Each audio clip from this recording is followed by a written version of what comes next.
Hindenburg report आने के सिर्फ 2 दिन बाद ही अडानी को 4.2 लाख करोड़ रुपयों का नुकसान हो गया है। मात्र 2 दिन के अंदर ही 120 बिलियन डॉलर की संपत्ति वाले अडानी की 48 बिलियन डॉलर जमीन के नीचे से खिसक गई। तो सवाल यह है कि आगे क्या होगा। ऐसे ही निकोला कंपनी के ऊपर जब हिंडेनबर्ग रिपोर्ट ने खुलासा किया तो उसकी संपत्ति भी 34 बिलियन डॉलर से 1 बिलियन डॉलर पर आ गई। अब आप भी अनुमान लगा सकते हैं कि अडानी की बर्बादी यही नहीं रुकने वाली। और सिर्फ अडानी ही ऐसा नहीं है जो अकेला डूबेगा, उसके साथ में जो बाकी लोग जुड़े हैं वो अभी डूबते जा रहे हैं। इनमें सबसे बड़ा कस्टमर है एसबीआई और एलआईसी। मात्र 2 दिन में ही एलआईसी के 18,000 करोड़ रुपए डूब गए। एलआईसी के ये पैसे एलआईसी के नहीं हैं और ना ही अडानी के हैं, बल्कि यह पैसा हजारों टैक्स पेयर्स का है। एलआईसी ने अडानी ग्रुप में 74,000 करोड़ रुपए निवेश किए थे। इसमें से 18,000 करोड़ रुपए मात्र 2 दिन में गायब हो गए हैं। एसबीआई ने भी अडानी को हजारों करोड़ों रुपयों का लोन दे रखा था, जो अब बर्बाद होने के कगार पर है। आखिर क्यों इस गवर्नमेंट के द्वारा सरकारी संपत्तियों का खजाना इनके लिए खोल दिया गया है?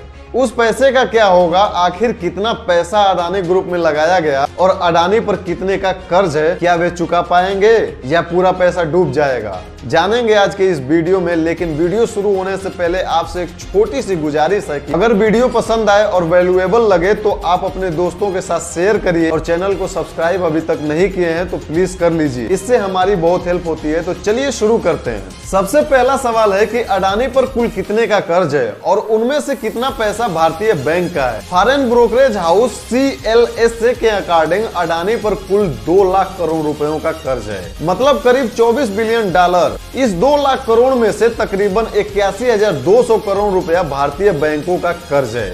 इसमें प्राइवेट बैंक से ज्यादा गवर्नमेंट बैंक का कर्ज है। कुछ रिपोर्ट के अनुसार इन सरकारी बैंकों में सबसे ज्यादा पैसा यानी एसबीआई ने 40% पैसा कर्ज के रूप में दिया है। एसबीआई और एलआईसी में कंफ्यूज होने की जरूरत नहीं है। एलआईसी ने अपना पैसा निवेश किया है और एसबीआई ने लोन दिया है। यानी मोटा मोटी बात यह है कि अडानी ग्रुप को भारतीय बैंकों ने 81,200 करोड़ रुपयों का कर्जा दे रखा है और एलआईसी ने 74,000 करोड़ रुपयों का निवेश लगा रखा है। अब जब 2 दिनों में अडानी के 120 बिलियन डॉलर में से 48 बिलियन डॉलर बर्बाद हो चुके हैं तो ऐसे में इन बैंकों और एलआईसी के पैसों की डूबने की संभावना पूरा लगाया जा रहा है। इसमें भी कमाल की बात यह है कि कई बार पूछने के बाद भी एसबीआई ने खुलासा नहीं किया कि उसने अडानी को कितने रुपए कर्ज दिए हैं। लेकिन भले ही सरकारी बैंक यह न बताए कि अडानी को कितने रुपयों का लोन दिया है, लेकिन अडानी के शेयरों के गिरने के साथ साथ इन बैंकों के खुद के शेयर भी गिरते जा रहे हैं। जैसे इन 2 दिनों के भीतर ही बैंक ऑफ बड़ौदा का शेयर 7% और एसबीआई का 4.69% शेयर गिर चुका है। देश की सबसे बड़ी इंश्योरेंस कंपनी एलआईसी का शेयर भी 4.3% तक गिर गया है। यानी शेयर मार्केट को भी पता हो गया है कि अडानी का जहाज डूब रहा है,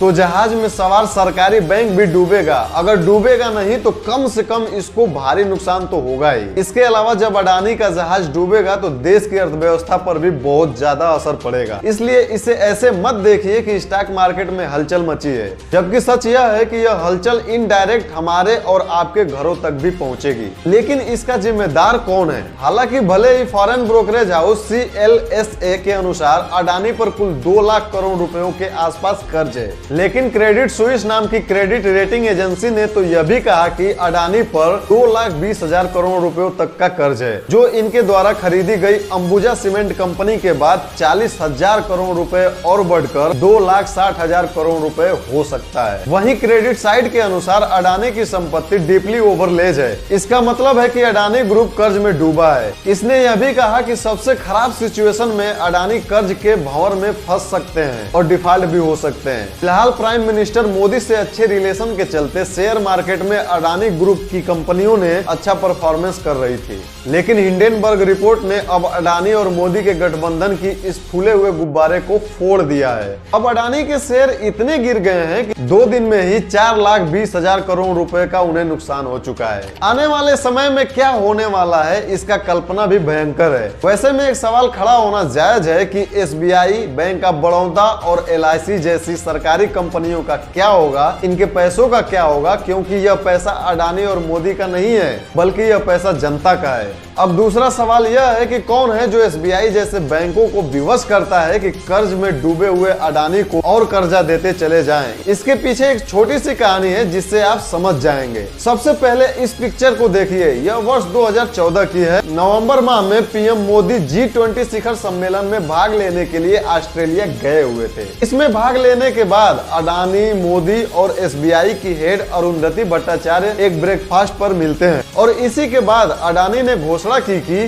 SBI ने उनके ऑस्ट्रेलिया वाले कोल प्रोजेक्ट के लिए 1 बिलियन का लोन देने जा रही है। लेकिन ऑस्ट्रेलिया और इंडिया दोनों देशों में इसकी खूब आलोचना हुई, जिसके वजह से SBI ने कर्ज देने से मना कर दी। ऑस्ट्रेलिया की उस मीटिंग से जिसमें अडानी, मोदी और SBI की हेड एक साथ बैठे हुए हैं, उससे आप अंदाजा लगा सकते हैं कि वह कौन है जो अडानी को राजनीतिक संरक्षण दे रहा है। भले ही बैंक डूबे हैं, लेकिन अडानी के लिए भारत के सरकारी बैंक ऐसे खोल दिए गए हैं जैसे उनका ही रखा हुआ पैसा हो, जिसे वह जब चाहे निकाल सकते हैं। द वायर मीडिया संस्थान ने सवाल किया कि सरकारी कंपनियां एक प्राइवेट बैंक यानी कि अडानी की कंपनी में इतना पैसा क्यों लगा रही हैं? चूंकि इन सरकारी कंपनियों में टैक्स पेयर का पैसा जमा होता है, इसलिए यह सवाल पूछना जायज है कि उसका उपयोग जनहित में हो रहा है या किसी प्राइवेट कंपनी को फायदा पहुंचाने के लिए यूज किया जा रहा है। लेकिन सरकार से पूछे इन सवालों पर भी सरकार से पहले अडानी जी नाराज हो गए।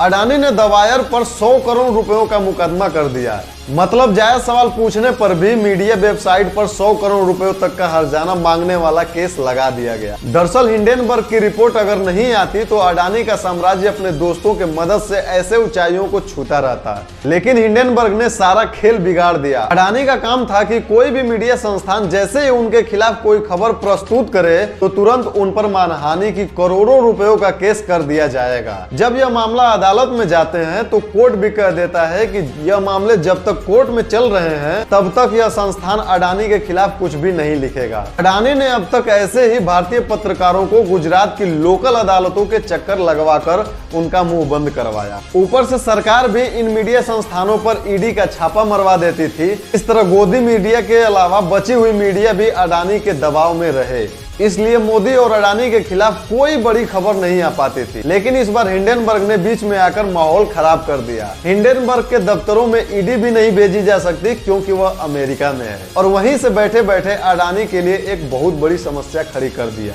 ऊपर से जब अडानी ग्रुप ने स्टेटमेंट जारी करते हुए धमकाया कि कानूनी कार्रवाई करेंगे तो उसने उल्टा कह दिया कि स्वागत है, आओ हम अमेरिका में रहते हैं, हमारे ऊपर केस करो, हम अपनी रिपोर्ट पे कायम हैं। लेकिन सवाल यह है कि अडानी तो धीरे धीरे बर्बाद हो रहे हैं, लेकिन SBI और LIC का क्या होगा? LIC ने तो पहले ही 2 दिन में अपना 18,000 करोड़ रुपए गवा दिए हैं। आगे कितना पैसा डूबेगा? यह सवाल बार बार सरकार से पूछना चाहिए कि इसकी जिम्मेदारी कौन लेगा। मोदी को अडानी से फायदा मिलता है, यह पीएम बनते हैं और उद्योगपतियों के दम पर चुनाव लड़ते हैं और उन्हीं उद्योगपतियों के टीवी चैनलों पर मोदी के लिए बार बार माहौल बनाया जाता है। इसके बदले मोदी उद्योगपतियों को लाभ पहुंचाते हैं, उनके सामने सरकारी खजाना खोल कर रख देते हैं। लेकिन सवाल यह है कि यह सरकारी पैसा किसका है? क्या यह पीएम का है या उनके सांसदों ने कमाया था या अडानी के पूर्वजों ने जमा करके रखा था? यह पैसा है किसका? जवाब है जनता का, टैक्स पेयर्स का। जब पैसा जनता का है तो उसे 1-2 उद्योगपतियों के लिए क्यों खर्च किया जाता है? दूसरा सवाल है कि अडानी बर्बाद होंगे तो क्या LIC और SBI का पैसा बर्बाद होगा? मतलब जनता का पैसा बर्बाद होगा? तो बात यह है कि जनता के पैसे के डूबने की जिम्मेदारी कौन लेगा? इसका जवाब अगर आपको मिले तो कमेंट बॉक्स में जरूर लिखिएगा और हाँ, सब्सक्राइब बटन दबाना ना भूलिएगा।